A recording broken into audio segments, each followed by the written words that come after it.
Em, entonces, mm, perdón, entonces,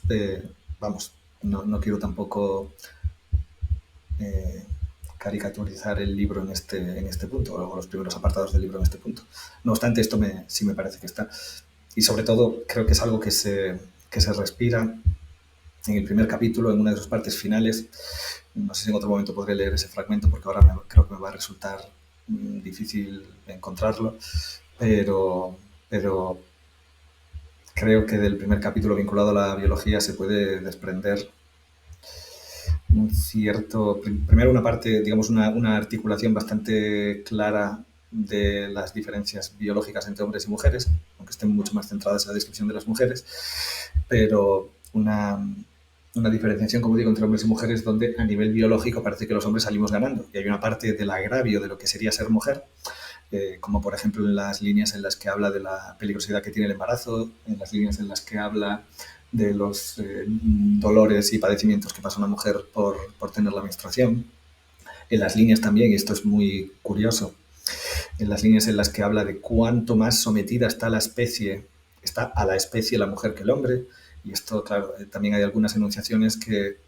mmm, con mucha frecuencia eh, levantan, digamos, el vuelo por encima de la biología o mezclan lo que se dice sobre la biología con valoraciones vinculadas al punto de vista existencialista que ya están muy orientadas moral y políticamente y filosóficamente y que algunas de ellas creo que son difíciles de sustentar. En este caso, el razonamiento por el cual Simone de Beauvoir dice que el hombre conserva más su individualidad, por ejemplo, por no estar por no tener que parir. Claro, esto puede parecer digamos, un lugar muy evidente cuando pensamos que pues, una mujer tiene que interrumpir, si hablamos de ese embarazo y si hablamos en condiciones naturales habituales, pues un hombre puede fecundar y no tener que estar con un niño encima, vamos a decirlo así. Pero el lugar al que lleva esa reflexión, es decir, el tipo de argumento que se está construyendo con esto es curiosamente, y aquí es donde más me interesa escarbar en los supuestos existenciales, curiosamente en un lugar donde está todo el rato aparentemente eh, vamos, bajo mi punto de vista, dado por supuesto que es mucho mejor tener es mucho mejor la individualidad. Es decir, que claramente el hombre sale privilegiado de su relación con la naturaleza porque conserva más su individualidad y parece ser que la mujer, bajo el punto de vista de Beauvoir, está inmersa en algo, en un proceso además que tal como lo describe, hablando precisamente en términos de alienación, diciendo que poco menos que tiene un ser dentro de él como si fuera un extraño, como si la naturaleza se introdujese en su cuerpo y estuviese violentando su individualidad al haber generado un mecanismo por el cual tiene que anidar una vida, tiene que contener una vida como algo, como digo, absolutamente ajeno, humillante y sometido con respecto a la especie que le hace perder su proyecto, su capacidad para hacer elecciones, valga la redundancia, libres como algo que es un impedimento, que es una carga, y que la somete en la medida en que la hace, según su punto de vista, menos autónoma, menos individual y por tanto menos libre, estando ahí los pilares de la libertad y de la individualidad en el existencialismo, al menos en el que muestra aquí Beauvoir, y bueno, también está en el que muestran otros autores, digamos, de manera galopante. Eh, Esto, al menos para mí, si giramos, no, bueno, si profundizamos más en este tipo de argumentos, esto para mí también es algo muy a discutir y me imagino que ya habrá sido discutido por muchas personas, aunque no me haya topado con estas lecturas todavía. Por cierto, que si alguien quiere recomendar algunas lecturas con los temas que estoy hablando, pues las acepto alegremente en la medida que tenga tiempo para poder profundizar en ellas. Pero, pero claro, aquí hay desde un punto de vista incluso de la reflexión política. No he terminado todavía con el libro del... Perdón, no he terminado. Apenas he empezado el capítulo que tiene que ver con el marxismo. Intuyo, por lo poco que he leído, que aunque que va a haber críticas al marxismo, a pesar de que haya también una cierta afinidad con él. Probablemente una afinidad mayor de la que haya con la lectura biológica, con la propia biología como disciplina y con la psicología como disciplina.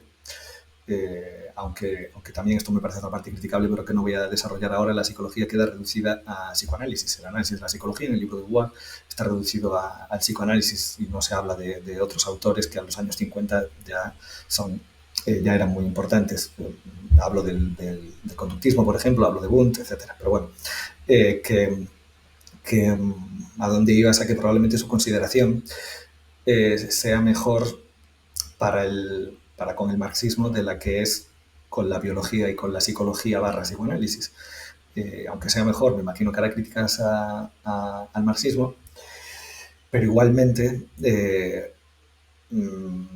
me parece algo sobre lo cual pensar. Vamos, la interacción entre existencialismo y marxismo me parece algo sobre lo cual pensar. Entendiendo que el marxismo, desde luego, como yo lo entiendo en este caso también, entra dentro de esta fenomenología que he descrito, aunque se la podría denominar, entiendo que esto pueda sonar muy ortopédico a muchas personas, como una fenomenología materialista. Igual que en líneas generales se podría denominar fenomenología idealista algunos de los autores que he mencionado. Digamos porque la línea, como he mencionado antes, no tiene que ver únicamente con ser idealista o materialista, sino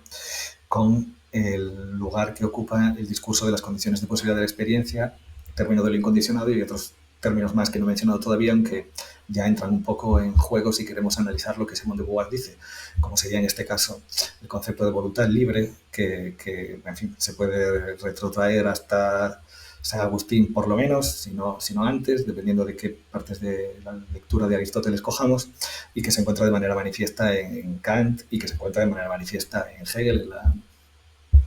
es decir, filosofía del derecho, yo no recuerdo el nombre, filosofía del derecho. Bueno, sí, ¿no? Y en fin, y en la obra de Schopenhauer y en muchos otros. Menciono la cuestión de la voluntad libre porque precisamente es de libertad de lo que está hablando todo el rato Simone de Beauvoir, y yo asumo, esta es mi postura, que en el uso de la libertad, de la palabra libertad, que se hace en el existencialismo, hay una continuidad con el discurso de la voluntad libre que se encuentra en Kant y que en líneas generales forma parte también de cierto discurso como el de San Agustín, de corte cristiano, filocristiano, como se le quiera llamar.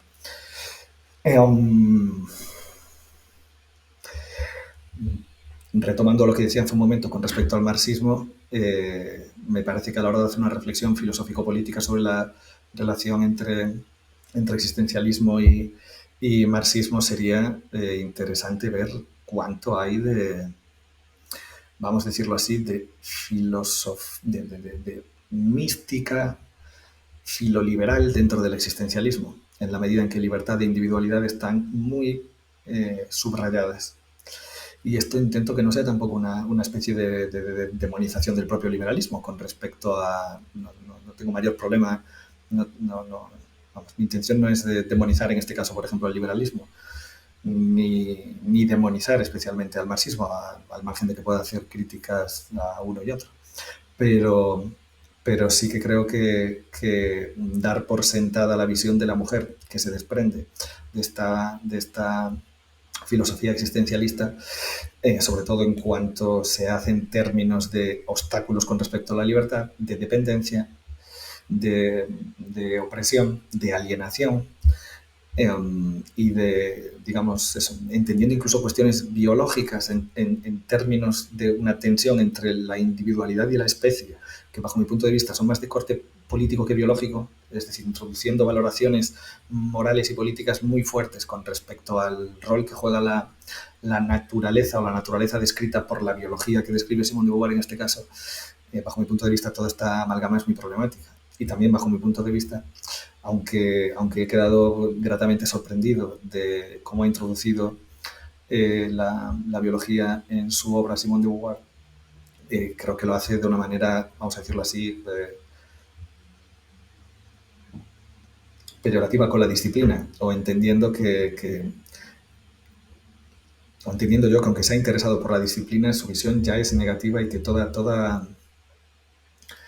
parte positiva que pueda formar parte de la mujer la entiende precisamente en un escape o un desligarse de esa naturaleza entendida como negativa, como mala o como negativa con respecto a la mujer, o como un lugar de desigualdad y de discriminación que se vuelva un argumento a favor de las propias mujeres por el privilegio que los hombres tendríamos por tener una naturaleza mucho más individual y más libre. Pero esa afirmación no está nada clara de qué consta esa individualidad y esa libertad, y no, incluso aunque se pudiesen aceptar como manifiestas, que creo que no hay que hacerlo, porque, como digo, individualidad y libertad en el discurso de Simone de Beauvoir están introducidas digamos, por mandato existencial, por mandato filosófico existencial. Claro, para mí esos dos términos, introducirlos en las operaciones de la naturaleza y hacer valoraciones de la propia naturaleza en líneas generales y del hombre y de la mujer, tirando de estos términos, no es tanto una valoración sobre la propia naturaleza, sino una valoración claramente inserta dentro de este prisma existencial que, bajo mi punto de vista, tiene esta rúbrica moral y esta rúbrica filocristiana en el uso de sus términos y en la significación moral que tiene cada uno de ellos. Voy a interrumpir aquí la reflexión. Probablemente la continuaré en otro momento. Bueno, quién sabe. Pero como ahora mismo no tengo más tiempo a seguir, lo voy a dejar aquí. Muchas gracias por la atención y veremos si vuelvo sobre el tema. Un saludo.